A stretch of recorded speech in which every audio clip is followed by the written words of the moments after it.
អោខេត្តសៀមរាបព្រឹទ្ធានឱសថកាលខ្ញុំប្រតិបត្តិការបាត់ដំមកដល់ចិត្តស្ងួនមួយគេព្រួយកេងសងតែបាត់ដំបងពងស្មាចំបាឥឡូវបានយល់ចំបៃសៀមរាបក្រោបជ្រួតជ្រាបពោបញ្ញារាទ្រូងបងបានស្បើយពីក្តីទុកខាឥឡូវយើងដើរចិត្តដល់កន្លែងយើងបោះរៀបនឹង set up តង់ហើយយប់នេះខ្ញុំគេងនៅក្នុងទីធ្លាវត្តវិយុបហើយអូនោះមើលខាងមកលេងបាល់យេសក់ខ្មែរយល់មែនទេវោខ្មែរមកលេងបាល់លេងវាយបុកបោះប៊ូខាងនោះបោះប៊ូជុំខាងនោះប៊ូយេបោះប៊ូហើយយើងបោះ set up តង់យើងនៅខាងនោះយេយើងតាទៅ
set up ហើយអស់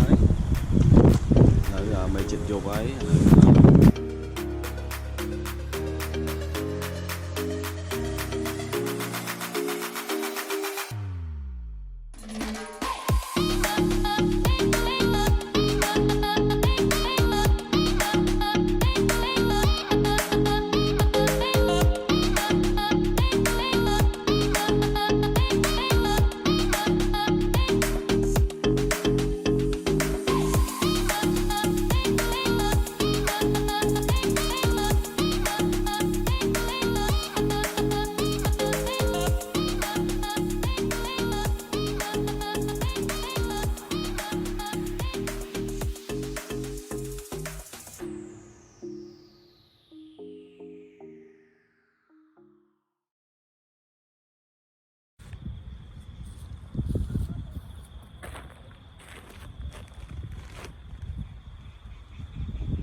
Good morning អ្នកនរគ្នាឥឡូវប្រាប់ហើយ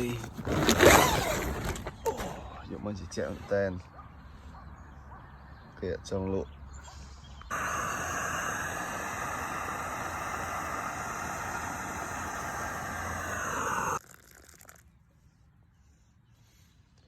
ដាក់ពេងជ័រព្រោះផ្លេចយកពេងថ្មមក